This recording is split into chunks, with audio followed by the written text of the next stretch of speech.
What up? Welcome back to the channel. I'm MoedotJ and we are locked in. This is day 10 of our 31 days of Netflix, and this is episode 2 of Asaf. And let me tell you, this episode is called No U-Turn, so I guess you can go ahead and put two and two together. It ain't no turning back. So let me go ahead and explain this to you in layman's terms. Ain't no stopping us now. We got the groove. So we got to head forward. But the last thing we seen with Asaf is when he got in the vehicle, Captain was in the trunk, police showed up, and there's a little boy in the back seat asking, are you the driver? Because he's the package. So we need to go and figure out where we need to deliver this package. But before we jump into episode 2, if you like this kind of a mystery type show and you like Netflix, then you at the right spot because we got both of them at the same time. Hit that subscribe button, turn on your notification bell so you get something every time I upload. Make sure you hit that like button, and we're on that road to 75,000 subscribers. So I appreciate each and every one of you. This is 31 days of Netflix shows and movies. But let's jump into it. This is episode 2 of Asaf, No U-Turn. It seems like the theme of this show is we start off a little further in the episode and then we bring it back. Because right now we see Asaf in the police interrogation room, and what they're doing is playing a recording of him talking to the captain about the vehicle. And he's saying he found who it was. So the interrogators are asking him, wait a minute.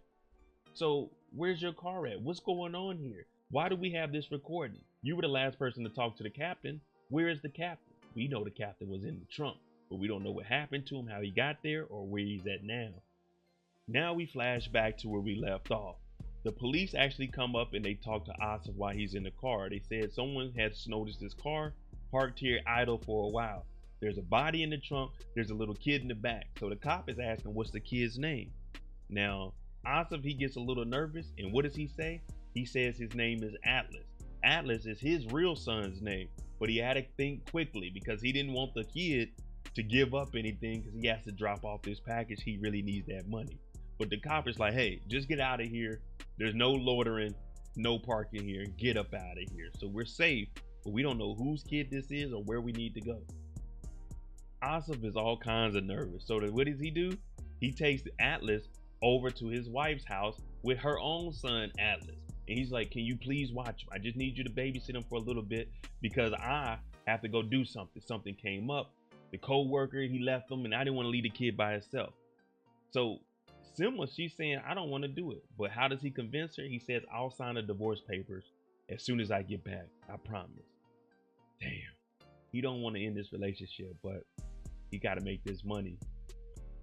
Atlas goes into Atlas's room and he's sizing him up. He's calling him a coward. He's saying that his dad got all kinds of tickets. He's about to go to prison. He's asking him which is his favorite, Batman or Superman. But the real Atlas is like, I don't know. See, the real Atlas is spoiled. He's used to having things his way. Atlas number 2, we're going to call him Little Atlas. Little Atlas, we don't know what he's been through. He's just walking around, don't know where his parents are. So he's the real deal. But the real Atlas, he's just scared and he just wants to be around his dad. Atlas number 2, he doesn't play around on tablet. What he likes to do is draw in color. Now Sema, she's looking and she says, is that bracelet a little too tight on your wrist? He's like, yeah. And I don't like the tablet. I like to just draw. So she says, you want us to take that off. So this bracelet is symbolizing something. But when she takes it off, he says, here, you can hold on to it. I'll come and get it when I want. So it's kind of seeming like Atlas number 2 is kind of an adult and he knows what's going on. Talking about, I'll come get the bracelet when I want it. Murad is in the car with Asaf and he's like, listen, man. He owns all the cars at the taxi spot, man. I just need a car for tomorrow. Me and Melton, we're going to drive off and then we'll come back. Basically, he's trying to ask for Asaf's car. And Asaf's like, hell no, I'm not giving you my vehicle. But while they're having this conversation, the phone starts ringing. Remember, Captain's body is back there. The cell phone is on him. So Murad is like, do you hear that? Do you hear that? He's like, no, I don't hear anything. He said, there's a telephone. So Murad gets out to go look in the trunk. But when he does, Asaf pulls off because he doesn't want him to see that body back there. Asaf goes in the back and he answers the phone. Now someone's on the other line saying, you need to go and deliver this package or it's over with for you. We're going to bring you in. He's like, who is this? They said, just deliver the package. So inside of the coat pocket, not only was there the cell phone, but there was a hard drive. Now this hard drive is all of the information that Captain has been building on his case. Remember, he told him to go deliver the package, get this money, and we can follow up on it. So he's at home going through all of it. He's like, man, what the hell did I just stumble on? Imagine you're just driving Ubers and now you're into a murder mystery and you're the #1 investigator to figure this out because you have a body in your trunk. Asaf takes this information down to the police station. He's like, you know what? The hell with it. There's nothing I can do. I don't know any of this stuff. I don't know how to tie this thing together. And he runs into the gentleman that was driving the Escalade. He's like, what are you doing here? Hey, man, I went down to Payan Curran and I'm trying to get this money. He says, well, none of us work for anybody. So what information do you have? Because he's about to go tell about Captain. But this guy is saying, don't tell them anything. When the police ask you, just say you don't know, and you might as well get up out of here. When he gets into the interrogation room, it turns out the driver is actually a lieutenant for the police station. Now remember, you got a captain, then you got a lieutenant. But the captain is unalived and in the trunk. Now, lieutenant is saying, is there anything you need to tell us? Because now he's putting 2 and 2 together and he's realizing, wait a minute. Captain is gone because of you, but I can't say anything because you have dirt on me and Captain is in my trunk. So if I say anything, it's gonna look bad. So Lieutenant's like, so is there anything you need to say? There's no U-turns. He's like, no, I don't have anything. I'm just gonna leave. I don't have anything. After he leaves the police station, his son Atlas calls, Dad, I can barely breathe, man. What are you doing? Are you okay? Atlas #2 said you're gonna go to jail. You have tickets. They're gonna take you to prison forever. He's like, no, breathe, son. In through your nose, out your mouth. In through your nose, out the mouth. And young Atlas, he's nervous. He's panicking because he thinks his dad's about to go to jail. And he's saying, Mom does remember the kite. I was just a kid. So he's trying to calm Atlas down and he's telling them, yeah, I had you on my shoulders. Man, we're going to have a good time. I'm going to come and see you soon. Don't worry about it, son. I'm not going to jail. Asaf has to get rid of this body. So after he leaves the police station and talks to his son, he's like, forget this. He goes to the car. He gets Captain, gets him up out of this. He gets a couple of boulders, ties them up to his arms, drives him to a bridge, and tosses him off this bridge. I had to get him out of my trunk because you don't want to ride around with a body in the trunk, especially when one of the police officers know what you got in there. They might be trying to set you up, even though they are the one that told you to deliver the package. So he does what anybody would have done with a brain. He gets rid of the body. After dumping the body, he gets a text message. He rides out. The package got to be delivered, but he stops at a gas station.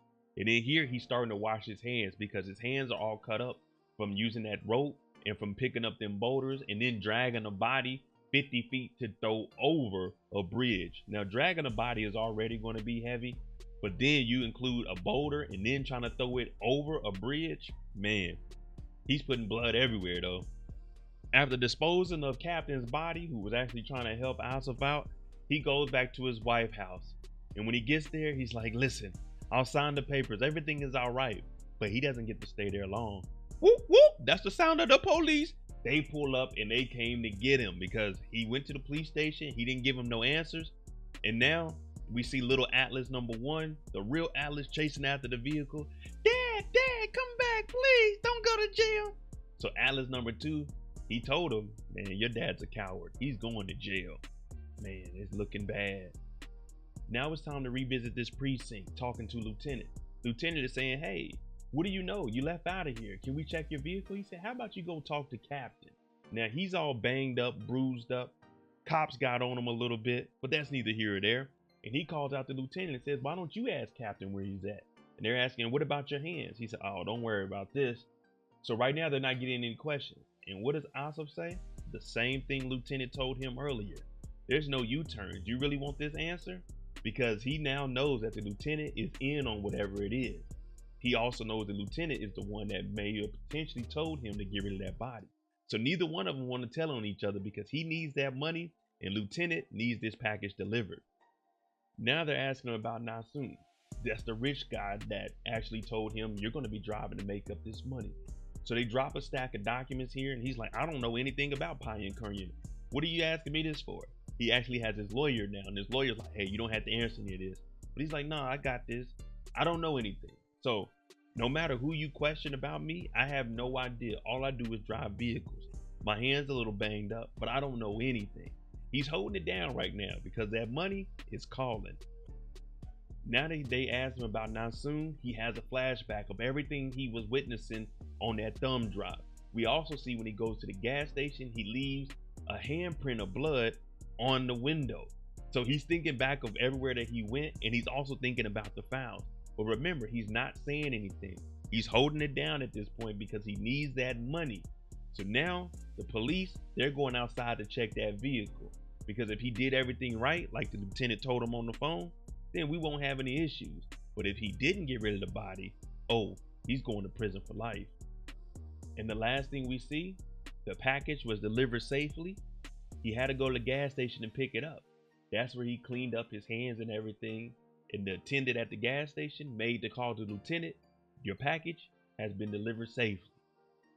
There's nothing in the back of Asaf's car. Captain is gone, over a bridge and in the water. So right now, Asaf and the lieutenant, they making it happen. All up under the police station's nose.